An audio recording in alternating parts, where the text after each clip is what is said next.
Oh, the land of the free and the home of the brave. I'm a proud American from my birth to the grave.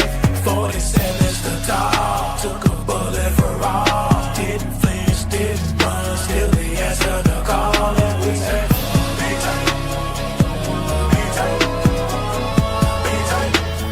The Officer Tatum Show. Be tight, be tight, be tight. The Officer Tatum Show.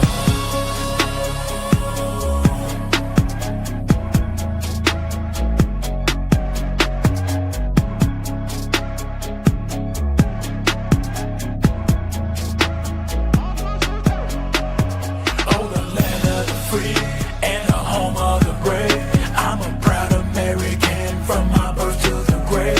47's the top, took a bullet for all. Didn't flinch, didn't run, still the answer the call. And we say, be tight, be tight, be tight. The Officer Tatum Show. Be tight, be tight, be tight. The Officer Tatum Show.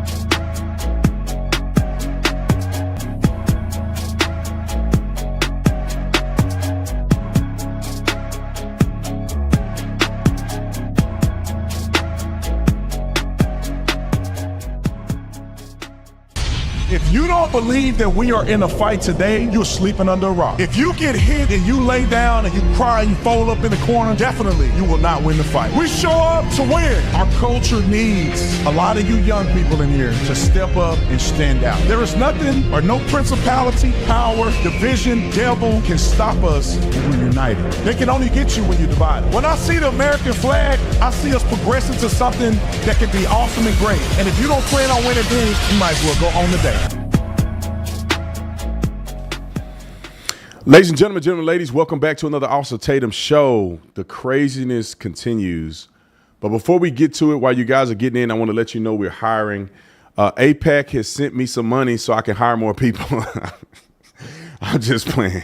I'm telling you what, I'm telling y'all the truth. APAC, I hope APAC don't not pay me for this. But if APAC were to send me some money or the government of Israel was to send me some money, I'm going to tell you and I'm going to put that money in my bank account as long as it's legal. But anyway, we're just having faith in God and building our company. So we got a bunch of jobs here available. So go to the website, theofficertatum.com, click careers, look at it and see if you're qualified. Do not waste my time if you're not qualified for one. And for two, you have to do a video presentation. It's only 2 minutes of why you should get the job over other candidates. If you don't want to make that video, don't waste my time because I'm going to disqualify you immediately. I've had people go, why do I got to make this video? Why they're making a video? Disqualified. If you don't, Google how you should do a video to promote yourself, okay? If you don't want to do that, you can't work for me, all right? All right, let's get to the topic at hand. These people are so out of control that it's asinine to me. You got another copycat shooter that apparently used the 30-06 rifle to commit a terrorist attack against the ICE facility. And again, at this moment, I don't really know what his motive really was, because if his motive was to attack ICE, the dummy only shot detainees. This dude shot and killed detainees. He didn't even shoot an ICE agent. So it makes me wonder, is this a copycat situation? Is this a diversion situation that the person was really intentionally trying to kill detainees and then frame it as if this was a ICE incident? I have no idea. Before we get to the news clip, post a picture of the guy so we can see what he looked like. Now, everybody like to post pictures of people when they kids and stuff, so I don't know if this is an accurate perspective of what he looked like now, but you can look at him and tell he don't look like a conservative. He doesn't look like a conservative. And these bullets look like 30-06, and I did some research, and it does look like he used the 30-06 rifle. Writing on the casing seems to be copycat-ish. Now, he was a coward and didn't go out like a man, and he took his own life, just like a beta. I wanted to say the other B word, but I'm a good Christian. But the dummy didn't even hurt anybody in the ICE facility. Now, we're going to go through, I'm going to play the news clip so you can see the updates, but we're going to go through and have a conversation of why I know for a fact, in part, that these things are happening in the attack against ICE agents. And it has nothing to do with conservatives. Roll the clip. Guys? Griff, we just heard from Todd Lyons. He said, hi, we had shots fired into the Dallas ICE office, into the ICE office, specifically into the Sallyport, as you were saying, Griff, area where detainees are brought in. 3 people have been shot and en route to the hospital.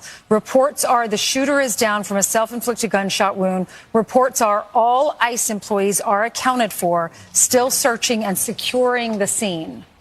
Yeah, and Ainsley, Secretary Kristi Noem, DHS Secretary, is now responding on social media as well, saying that there was a shooting this morning at the Dallas ICE detention facility. Details are still emerging, but we can confirm there were multiple injuries and fatalities.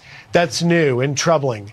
The shooter is deceased by a self-inflicted gunshot wound. She says, while we don't know the motive yet, we know that our ICE law enforcement is facing unprecedented violence against them. It must stop. She adds, please pray for the victims and their families. And Griff, you know the threat level is very high right now for ICE. There was a bust done also in Texas of a group of individuals of the All right, let's go to the next clip, clip 2. Roll it. Yeah, good morning.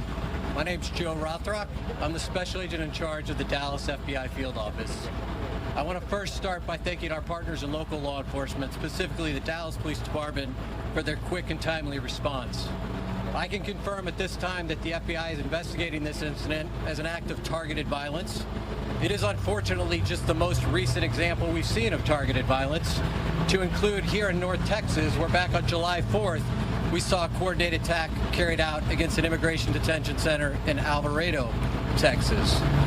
What I can also share with you is that early evidence that we've seen from rounds that were found near the suspected shooter contain messages that are anti-ICE in nature. Again, this is just the most recent example of this type of attack. This will be a whole of government response.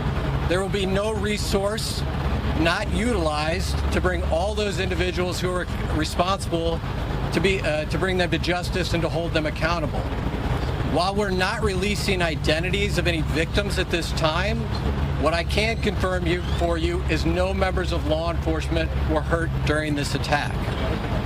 If any member of the public has information that would help the FBI's investigation, I would ask that you please report that to 1-800-CALL-FBI. Again, any piece of information will be helpful, but this will be an ongoing investigation between us, a number of federal partners, and our local partners, again, to ensure that anyone responsible is held accountable.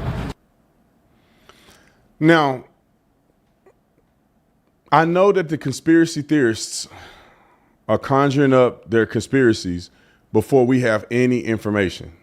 We don't have at this point that I know of any information about the shooter specifically, and I don't know of any verifiable information.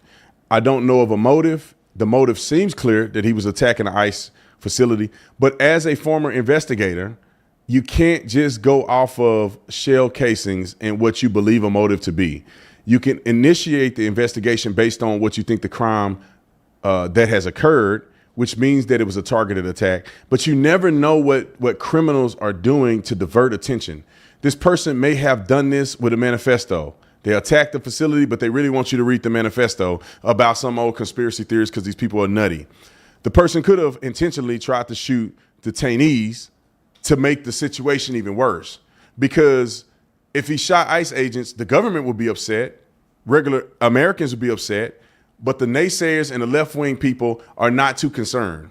But when the detainees get killed, the very people that they claim are being thwarted and treated improperly, that's when you'll get the outrage from these activist groups. Now, let's play the stupidity from MSNBC, because we know that they want to make this look as if it's a right-wing issue. They want to blame Trump. They want to blame conservatives. And at the end of the mother-freaking day, ICE agents are just following the law. If you claim somebody's racist or somebody's doing something untoward, blame Congress who passed the law. Instead, these nut jobs are attacking ICE agents from getting hardened criminals out of our country. And I put it on everything that when the dust settles, I want to know who the detainees were, and I want to know why they were detained and what the criminal components of their detention was. And I can almost rest assure you on this channel that there were people who were committing heinous crimes in America that the left is going to go out there and glorify and memorialize. Roll a clip.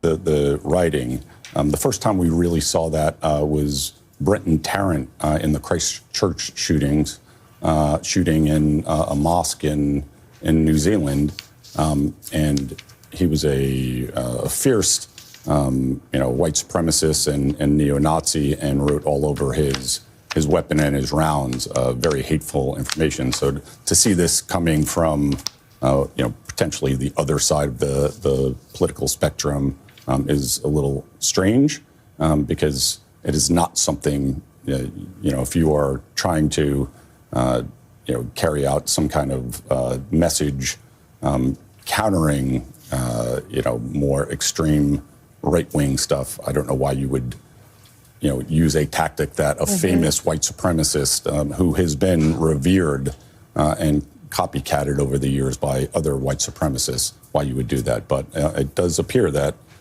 people are moving in that direction because they want people to know what they're doing and why they're doing it. Again, terrorism is theater. They want people to understand their message and why they're doing it.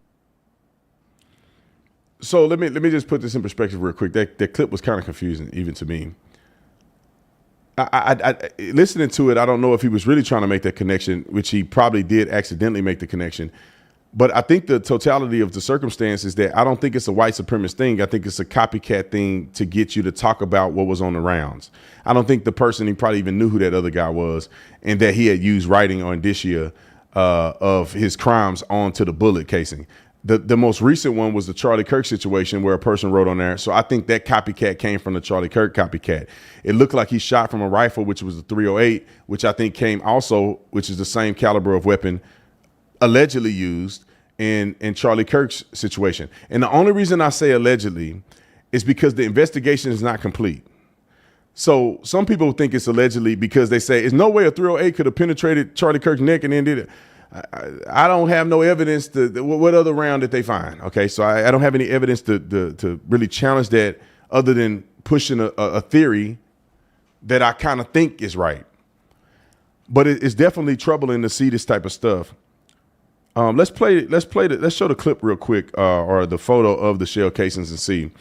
I was looking at them and at first I thought they were .308, and then I had to do a little bit more research because the proportionality of the picture, you can't really tell proportionally how big the rounds are. But I've never shot a .308, a 30-06. So I'm not really familiar with what a 30-06 look like. Now, a .308 look like this, but when you compare it to a 30-06, this look more like a 30-06. It's a lot longer and obviously more grain in it. So it got a little more payload, which do a lot more damage. I could be wrong, ladies and gentlemen. I'm not really big on the firearm bullets and all of the stuff. I just know .308, 5.56 is the only thing I shot. I know 40, I know 9, and I know 45. But anybody can look it up on the internet, and that's what I did. They showed a rifle that looked like a 30-06. I could be wrong. Y'all correct me if I'm wrong. I don't know if a 30-06 looked like that. When I looked it up, a 30-06 do have a tip like that. Some people were saying the 30-06 have a smaller bullet on the front with a lot more payload. But in my estimate, based on what I looked at, this do look more like a 30-06 than what a .308 would look like. Now, let's go to clip 6. and let's review that and talk about it.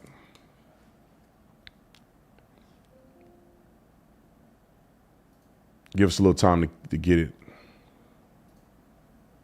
Roll it. And anti-ICE protests in Chicago turning violent. Agents had to use tear gas and rubber bullets to control the crowds. Mike Tobin live near a migrant detention center just outside of Chicago. Hi, Mike. And Dana, bright and early Monday morning, the protesters are here. No major incidents so far this morning. A lot of vulgar language as they shout at the employees going from work. And they're heckling the agents as they arrive here. It was a different scene on Friday when the agents had to use tear gas, flashbangs, and some pepper spray to control the situation out here. The numbers vary depending on who is doing the reporting, but ICE says they picked up some 16 people on Friday. That, of course, generated criticism from the Democrat Illinois Governor J.B. Pritzker, who posted on X, "We're monitoring the ongoing federal deployments that are instilling fear in our communities. Americans have the right to peaceful assembly and to make their voices heard. Even if the Trump administration won't follow the law, we will." Gregory Bavino, who came here with the influx of Border Patrol agents, responded to Pritzker's criticism. Perhaps Governor Pritzker would do well to realize the danger that his law enforcement officers are in every day because he chooses illegal aliens over American citizens. He chooses to allow illegal alien gang members by the thousands into Chicago and Illinois. That's the real danger. Now, protesters promise that they will not let up. What's happening in the country is terrible. We are an autocracy. We are in a fascist government. Our democracy is drifting away. It's eroding. Now, the gates at this temporary facility have opened a few times this morning. At one point, we saw a number of agents come out. It seemed that the number of agents matched the number of protesters who were on the ground. There were a couple of agents on the roof with pepper ball guns, and about 4 vans left heading to ICE facilities in neighboring states like Indiana and Wisconsin. But again, no major incidents so far this morning. And if you notice, the car is on flat right there, the ICE vehicle. I noticed the back tire is on flat. But this is an illustration of how stupid the average person is and how much they are propagated from the mainstream media. This dumb garden tool made mention that we live in a fascist government. They are literally arresting people who are illegally in America. They're not rounding up citizens. They're not rounding up people based on race, people based on religious affiliation. People have committed a crime which drew attention from ICE. That's why they're getting arrested. The woman that's just cooking and cleaning at your house illegally, who's an illegal alien, they can't find her and the 6 million people like her. They find the people who are breaking the law, who are committing crimes, who are involved in a criminal enterprise. There's not enough ICE agents to go door to door to catch mama and papa. Matia, it's not enough ICE agents. They do not coordinate efforts to go after random folk. For you dummies out there, they're going after criminals. And while catching criminals, sometimes they catch other people who should be in this country. And this is a stain on America and Americans' fabric because people are too stupid to discern the difference. Everybody in America should be okay with us getting illegal people out of our country, and at least holding them to justice. Everybody else had to do it right. Why you get to do it wrong? Everybody else had to go to immigration court and pay millions of dollars and do all that. Why you get to just sneak in? Why you get to just live off the American taxpayer dollar? And the other people had to fight to get here. The crazy thing is, even when they talk about Israel and they talk about wars, a lot of government spending, the majority of government spending is on entitlements. 75% of all government budget and spending, which is driving us deeper into debt, is Medicare, Medicaid, and then you go out on these government subsidies like food stamps, SNAP, and all these other things. That's the majority of our spending.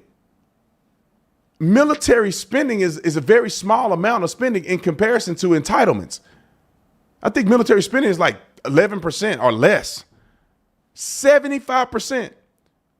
And I think 22% of the entitlements, or 22%, is just SNAP and food stamps. That's trillions of dollars a year that we spend. Millions of undocumented immigrants, AKA illegal aliens, are consuming a large percentage of that. They're sucking the blood out of America financially. And these dumb people on the left think it's just totally fine. Stupidest stuff I've ever heard. So if you're just joining, the suspect who did the shooting is dead because he's a coward and he probably went to hell. Well, I actually hope he went to hell. And he shot, it looked like he shot with a .308. The dummy didn't kill anybody but detainees. He went to commit a terrorist attack against the ICE facility, and his aim so bad that he killed illegal aliens instead. So actually, these protesters that are out there, maybe they should be mad at him and say he working for ICE. And I'm telling you what the naysayer is going to say, then I'm going to move on to Jimmy Kimmel with his fake crying self. But the naysayers and the conspirators are going to say, see, this was a government setup. It's like, it could be. But where's your evidence? Ladies and gentlemen, I'm going to say this for the last time. Well, no, I'm not, because people going to keep being stupid. Hold off on the conspiracies. Let the investigation get some legs under it. So then you could come on your platform and say something that makes sense and not trying to just get people to click on stuff. I noticed some of my most famous, or not most famous, but some of the people that I really like on YouTube, dudes that I trust, people that I've trusted, that I say, nah, that dude's shooting straight. I go look at their stuff and they're pushing conspiracy theories, and their conspiratorial content is getting way more views than their other stuff. That should tell you something. Let's go to Jimmy Kimmel. I'm going to tell you guys this. This is how you know somebody ain't really crying. I don't know of a person that really shed a tear with no tears. If you know what I'm saying. When Charlie Kirk lost his life and I was on my live stream, real tears were coming out. I had to wipe them away. They running down my face. When you feel emotional and you really cry and you choke up, some tears are gonna come out. They're gonna wallow in your eyes. You're gonna have to dab them. You gotta do something. But watch Jimmy Kimmel, and you tell me if his statement is sincere or he's crying again, like he always do. These people perform on television for a living. They can fake cry, and that's what he's doing. Roll the clip.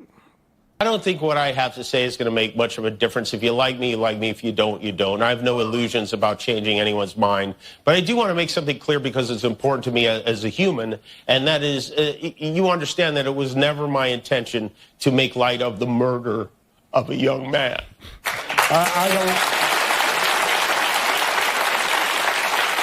I don't think there's anything funny about it. I posted a message on Instagram on the day he was killed, sending love to his family and asking for compassion, and I meant it. And then you made fun of him. Nor was it my intention to blame any specific group for the actions of what it was obviously a deeply disturbed individual. That was really the opposite of the point I was trying to make, but I understand that to some that felt either ill-timed or unclear or maybe both. And for those who think I did point a finger, I get why you're upset. If the situation was reversed, there's a good chance I'd have felt the same way. I have many friends and family members on the other side who I love and remain close to, even though we don't agree on politics at all. I don't think the murderer who shot Charlie Kirk represents anyone. This was a sick person who believed violence was a solution, and it isn't. Ever. And also, selfishly, he doesn't represent anybody? I am a person who gets a lot of threats. I get many ugly and scary threats against my life, my wife, my kids, my coworkers because of what I choose to say. And I know those threats don't come from the kind of people on the right who I know and love. So that's what I wanted to say on that subject. But I don't want to make this about me because, and I know this is what people say when they make things about them. But I really don't. This show is not important. What is important is that we get to live in a country that allows us to have a show like this. A moment over the weekend, a very beautiful moment. I don't know if you saw this on Sunday. Erica Kirk forgave the man who shot her husband. She forgave him. That is an example we should follow. If you believe in the teachings of Jesus as I do, there it was. That's it. A selfless act of grace, forgiveness from a grieving widow. It touched me deeply. And I hope it touches many. And if there's anything we should take from this tragedy to carry forward, I hope it can be that. You know how fake you have to be. People, stop bringing up Jesus, please. Y'all quit playing with that Bible. You lied. Like this is the thing that I have noticed. When you don't have a connection with God, you will say anything. When you actually have a connection with God, you become more authentic because you don't want to play. Because you know God watching you. And you're not going, you know what your heart is doing, and you're not going to get on here and make a fake plea. He had no problem. Nick brought this up. He had no problem picking a side when he said this dude was a MAGA supporter. Nick said he got the receipts. Let's play what he said. He said the person is not about sides. He said the person was not a part of a side. He was disturbed. Then why did he kill Charlie? If he's just disturbed, he would have shot other people, wouldn't he? He got 3,000 people that he could have shot, but he only shot Charlie. But he's just disturbed, and he's not on the side. He didn't write the indicia or evidence of hate against Charlie on the rounds. He didn't go and tell people at a dinner with his family that he think Charlie is spewing hate. What in the are you saying? But let's play the receipts. This is what he said, and he want to make y'all act like he didn't say this. Roll the clip. We hit some new lows over the weekend with the MAGA gang desperately trying to characterize this kid who murdered Charlie Kirk as anything other than one of them and doing everything they can to score political points from it. In between the finger pointing, there was grieving. On Friday, the White House flew the flags at half-staff, which got some criticism. But on a human level, you can see how hard the president is taking this. My condolences on the loss of your friend Charlie Kirk. May I ask, sir, personally, how are you holding up over the last day and a half, sir? I think very good. And by the way, right there, you see all the trucks? They've just started construction of the new ballroom. I think y'all see it. Now, not only did he pick a side and frame it as a kid that killed Charlie was MAGA, he also made fun of another man who's grieving the death of Charlie. And then how can you with a straight face mention that a man killed Charlie and don't choke up, but when you come to do your fake apology, you're choking up about the same thing you made fun of? Like, if you really deeply felt some type of way about somebody killing an innocent young man, why wouldn't you choke up when you made the joke? No tears, no nothing. You gonna mess around and go to hell playing with God like this. Talking about you read the Bible. If you read the Bible, you wouldn't be a Democrat. It's just, what you talking about? I got friends on both. Yeah, friends tolerate you. You're probably not a good friend of these people. I don't know if he is or not.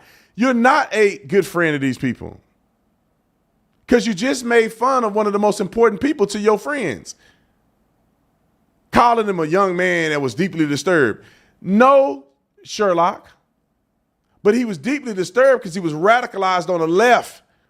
Just like you have another sniper on the left trying to kill ICE agents, but he can't shoot. Probably never shot a gun before, so he missed. What an idiot. Like, y'all gave him a show back for him to double down and do a fake cry?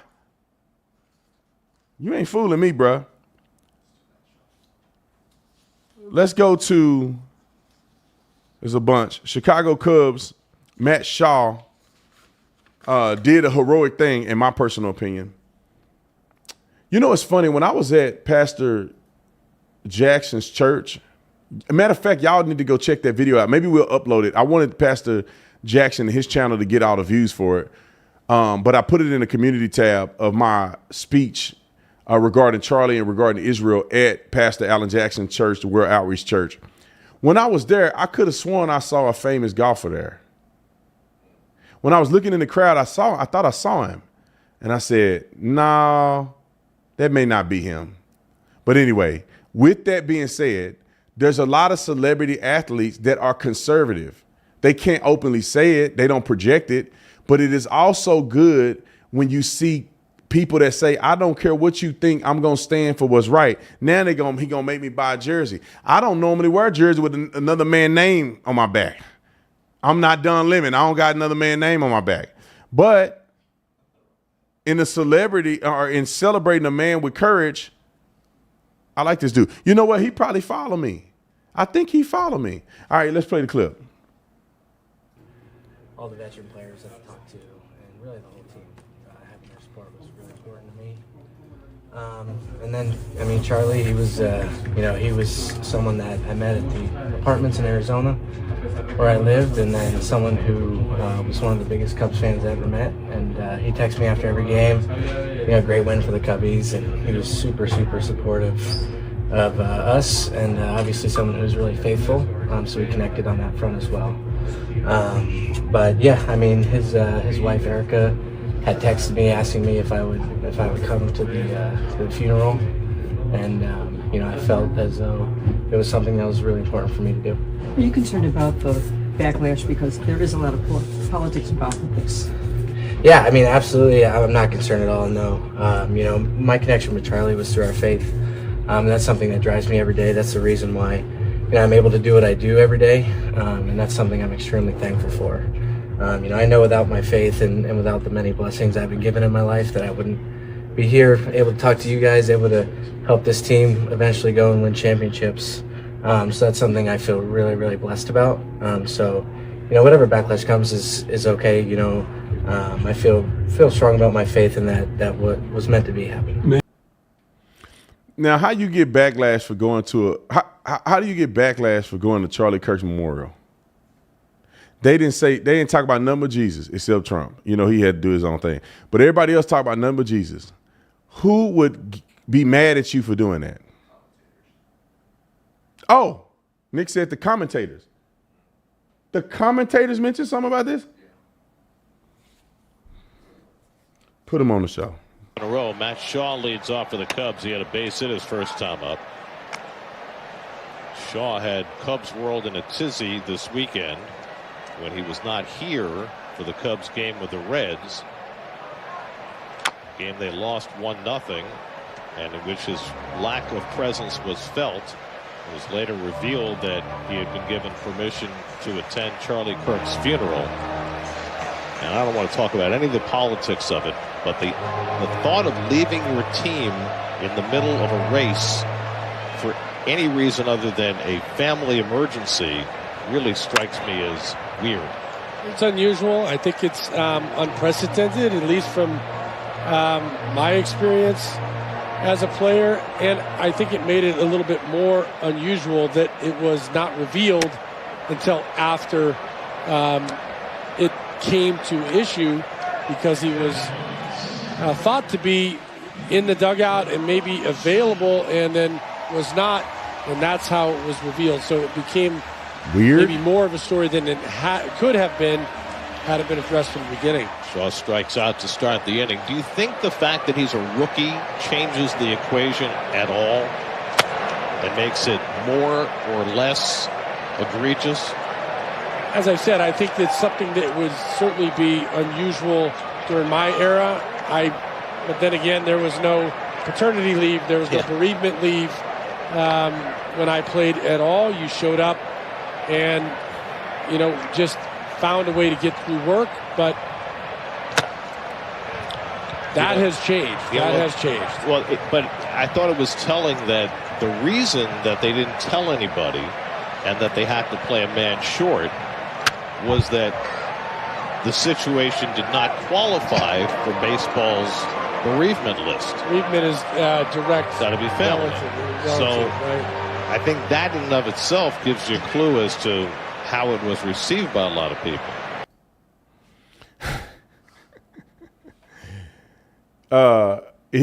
Charlie was his family member. For you dummies, when you're in the faith, we're all brothers and sisters in Christ. So when his brother in Christ lost his life and he was asked by his other family members in Christ to go to the funeral, and y'all play 400,000 games. He a rookie. Is he the designated hitter? He's in the starting lineup. Okay, I'll give him that. But man, God damn, y'all can't win. Y'all lost by one thing. Y'all blame that on him? The man in one game, y'all play 400,000 games. In one game, he want to go to celebrate the life of one of the biggest Christian martyrs to ever live. And y'all use the word weird.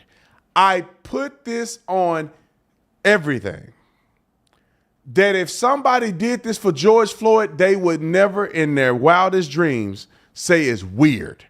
I promise on everything. If them commentators had said it was weird for somebody to go attend George Floyd's funeral as a black player, they wouldn't say nothing. They need to, I believe that they should make an apology for being insensitive and saying weird that he was asked by a family member, which was Charlie's wife, to come attend a memorial service for Charlie Kirk, and y'all use the word weird. No, dude, it's weird for you to think it's weird. You guys can comment on the logistics of bereavement leave or whatever the case may be when it comes to the MLB, but to make a personal insertion that you personally think that is weird, that's subjective. You guys are supposed to be announcing objective, and for the most part. You guys can't insert biases in one player's actions. You should be talking about the player that cost them the game. That probably, I'm pretty sure they had a lot more to do with that than going to a funeral. I get the addressing of the unprecedented nature, but to say you think it's weird to go to a man's funeral, this is one of the biggest Christians to be martyred. And he knew Charlie personally.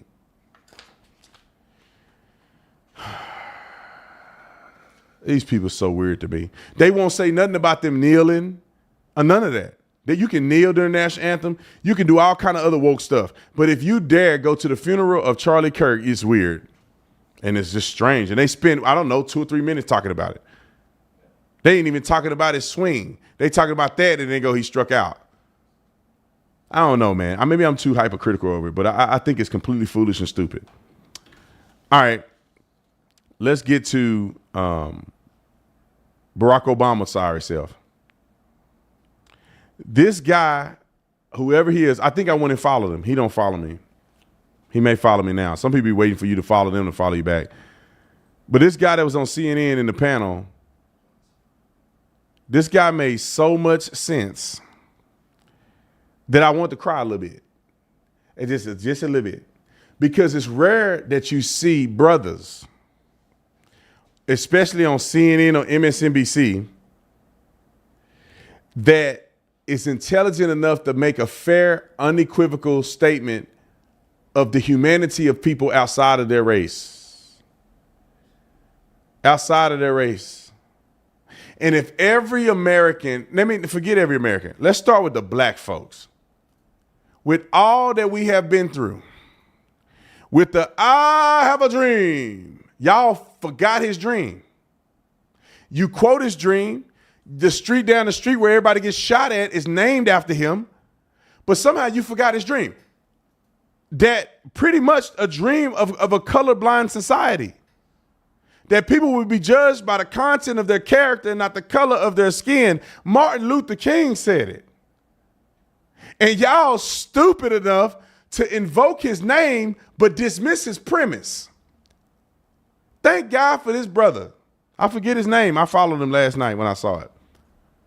Look at that googly-eyed fool and the rest of these nut jobs on this show that have angst to say that Barack Obama was just a man, not a black man. What does black even mean? Roll the clip.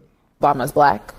And like that actually is a bit. No, it is. Like, is he black? What does that mean exactly? His mom is, his father is.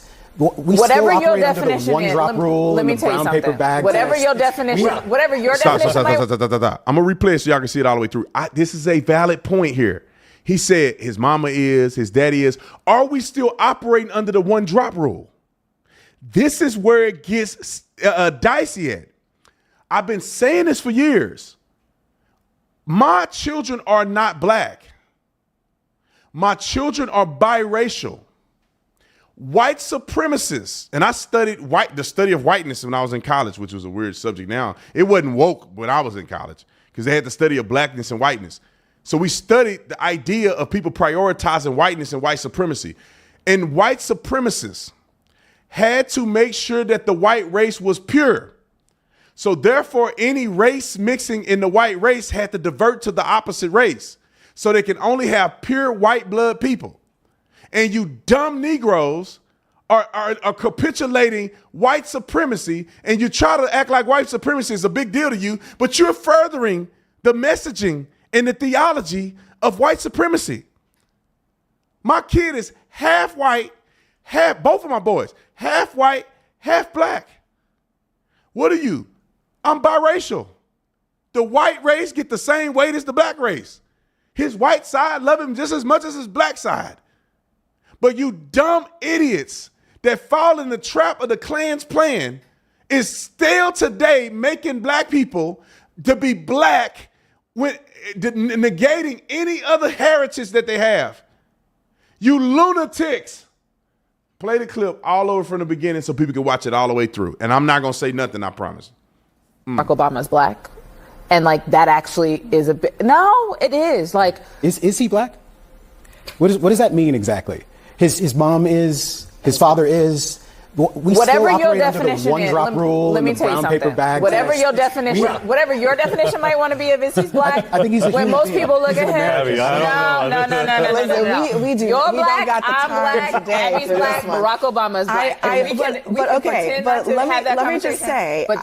Let me just say, like, I just think that this is interesting because, Ashley, I'm hearing you say that part of the problem was that Barack Obama constantly reminded white America that he considered himself to be black. No. And that was part of what they found offensive about. No, it's a more nuanced we are the majority. My father was blind, but the majority of Americans are not blind. He didn't have to open his mouth for people to be reminded that he was the first one that was different than any other president that has ever been in this country. Every president has been different because they're all individuals. There was a moment on the campaign trail. There was a moment on the campaign trail where someone stood up and talked to then candidate Obama and said, "Hey, look, all my friends keep telling me you're black.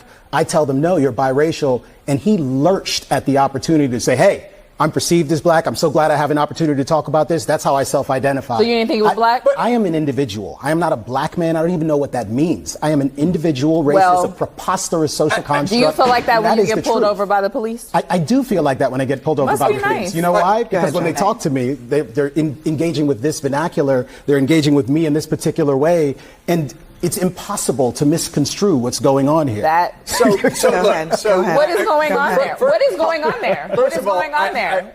A different type of blackness than than somebody that actually might not have that vernacular? I'm an individual. Right, but what is, wait, hold on. Wait a minute. Okay. You just said a lot there. So apparently we do have time. Okay, so you said when you were pulled over by a police as an individual who happens to have skin that is black, let's say that. I mean, or brown, whatever, darker than white, okay? Yeah. That when they hear your vernacular, they realize what they're engaging with. And what is that? A sophisticated individual. And so when a black person who is pulled over that you might not deem as a sophisticated individual, how will they get engaged The with? issue would not be their race. It would be the degree of sophistication they have or don't have to navigate the situation. And when a white person is pulled over, again, sophistication is still the key issue. the statistics don't support that. They so stupid. I was a cop, bruh. And these dummies act like every cop is the same. There's black, there's white, there's Hispanic, there's Indian, there's people who, there's people who grew up in the hood, there's people who grew up with a silver spoon. The cops come in all different varieties. There's black cops. They act like cops ain't black. And then also, and this is the honest thing every cop knows this. White folks will kill you just as fast as anybody else. So your perception when you pull a person over on a traffic stop, and most of the time, especially if you work in a night shift, you don't know what color the person is in the car because that is irrelevant because the gun is the same color. The bullets are the same color, if you know what I'm saying. And so when I will pull a person over, I'm judging them based on how they're acting because I've seen black folks be just normal folk. Sir, can I have your drive? We would normally pull up to the car and say, sir, do you have any weapons or guns, anything in your car that I should know about? Standardized. We say that to everybody because we want them to know that we're paying attention. And that people that got guns, they start getting weird when they know you thinking about it. So we ask them first, and then most people say, no, I don't have. I used to joke with people. When we used to joke because it got mundane. So it was like, hey, do you have any guns, weapons, or bombs, or explosives, or like weapons of mass destruction or something in the car that I should know about? It's something. And we joke with them, and people are like, no, I don't have anything. Okay, sir, would you like to provide your license, registration? I pulled you over because you were going 65 in a 35. That's all the conversation is. They good, decent folk, black, white, or indifferent, poor or rich. Okay, sir, here's my driver's license. Okay, I'll be right back. They normal, they cool. I just give them a warning, man. I ain't got time to be playing with writing no long ticket out here and give you a warning. Hey, slow down, bro. You're going to run over somebody and kill them out here, and then you're gonna regret it for the rest of your life. Just slow down, man. You don't want to get no tickets. You're not going to get there anywhere faster because you speeding just got you pulled over, so it actually took you longer to get there. And they going by their business. Thank you, officer. Thank you for your service. God bless you. Have a good day. But the nutty ones, I ain't got to do nothing. And black people do it more than anybody, but white people do it too. I got to get to this next story, but like I pulled a white lady over. I had my FTO. I was training another officer. And all I wanted to do was teach him how to observe a rolling stop, which means that when somebody comes to a stop sign, they have to come to a complete stop. But a lot of people roll through the stop sign, which is against the law. And so it's a coaching moment for my trainee. And I'm just showing him, you look at the lugs on the wheels, and the lugs have to come to a complete stop. And therefore, they actually stopped. So she blows through the stop sign with a slow roll. So I'm just going to pull her over, give her a warning because I'm training. I want to show him how to conduct a traffic stop all the way to the end. This woman, she started speeding after she went through the stop sign. So now she's going 55 and a 35. And I'm like, ma'am, pull over. I'm like, I'm still going to give her a warning because I need to train him on some more stuff. I stopped. I said, ma'am, you did not stop at the stop sign. It's not a big deal. Let me just get your driver's license registration. I'm training. Let me take care of this ticket. I need to show my trainee how to write. Listen, it's not a big deal. But I didn't. I stopped. I don't know why, white lady. I don't know why you pulled me over. And I said, ma'am, not only did you not stop, I paced you at 55 and a 35. You were speeding. I'm trying to let you go. Come on, get this ticket. Since you don't want to talk to me on the side of the road, we'll do it in court. I gave her a ticket. Now, I didn't blow up on her like this because I'm training, but I ended up getting that. I almost said a B word. I almost gave that a ticket. I mean, I did give her a ticket, but she was going to escape a ticket. She was being stupid. But anyway, let me get to my next topic, the Jason Aldean video. So this was very touching, and I love Jason Aldean. Fly Over States is one of my favorites. And in a small town, when he came out with that, they became my new favorite. Now, I got a lot of Jason Aldean favorites, but the Fly Over States, I just can't. I listen to it on repeat. But Jason Aldean and his wife collabed on making a song for Charlie. So I want to share that with you guys so you can listen to it. Give me some commentary. Tell me if it was good. The best and this is different. It's kind of like country, because the best Charlie tribute that I have seen by far has been Tom McDonald. Like, I almost cried during Tom McDonald. I was trying to hold back. Fire video. Now, I watched this already, but I want y'all to see it and tell me what you think. Shout out to Jason Aldean. Wrote a clip. Funny how the good ones go too soon, but the good Lord knows the reasons why, I guess. Sometimes a greater plan is kind of hard to understand. Right now it don't make sense. I can't make it all make sense. So I'm gonna sit right here on the edge of this bed, watch the sunset this way.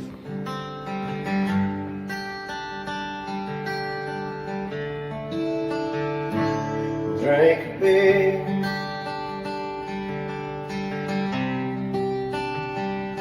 drink a beer.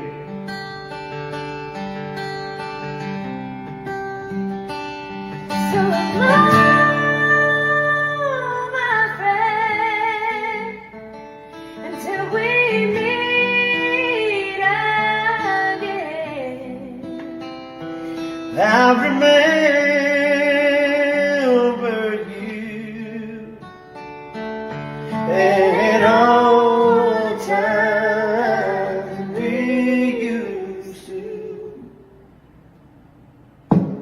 sit right here on the edge of this bed, watch sunset disappear.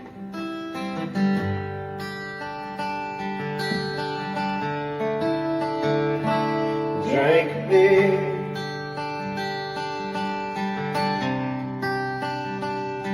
drink a beer.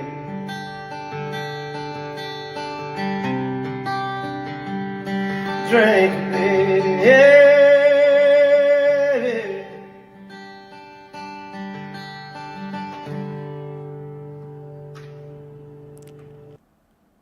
Now, I saw some person that I think he fell and bumped his head before he wrote a comment, said that was trash. This is a cappella, on the go, no nothing. This was such a beautiful song, and I can't wait I hope that they actually make this into a song. And then when he go on tour, I want to listen to this song. I will pay to go to his concert to listen to this song, and all the other ones, man. I can't wait to go to another Jason Aldean concert. However, shout out to Jason Aldean. Shout out to his wife. I think it's Brittany. Aldean. I'm sorry if I shouldn't even try to say her name. I probably forget her name, but I love her too. She's amazing. Obviously, she can sing, and a good man. Behind every good man is an even better wife. I knew her name. I was just playing. I know Brittany Aldean. All right, I want to show something to you guys real quick before I get off this live stream. For those of you who want to support Charlie Kirk and his family through having merch, we have a limited edition tumbler that we created, the best quality tumbler that we could find, period. And we got a special one. We only doing 100 of these, and 100% of the profit will go to Charlie Kirk's family. And with this tumbler, you get 2 shirts. You can pick the size of the shirt that you want. We're going to throw some other goodies in the bag. We only made 100 of them, but this is going to go to, click on that other image. I think I got it. This is going to go to their family. So just so you guys know, we have been able to raise a significant amount of money for them. I'm going to get with Erica, because I want the weights for obviously Charlie to be buried and all that stuff to be. I'm going to get with Erica so we can coordinate what she wants us to do with the money. It's definitely going to be 100% her decision. Right now, I don't know how to. I got to do some numbers to estimate, but we're probably right around $500,000 that's going to be donated. My goal was to write her $1 million check from us and let her decide where she wanted to go, whether it's for her kids to go to college or whether it's for Turning Point USA, whatever it is. And God put this on my heart to do it. And to be honest, I only thought that there'd be like a couple thousand people that buy the shirts or whatever, and then we'll just donate it to the family. I mean, it went crazy. We literally have 35 volunteers a day that have come to the headquarters and helped in folding these shirts, because these are way more orders than we've ever gotten in a short period of time. And we had over 19,000 orders. We have printed over 40,000 shirts. And 100% of the I say proceeds, I got to be specific because people get weird. 100% of the profit will go directly to the family.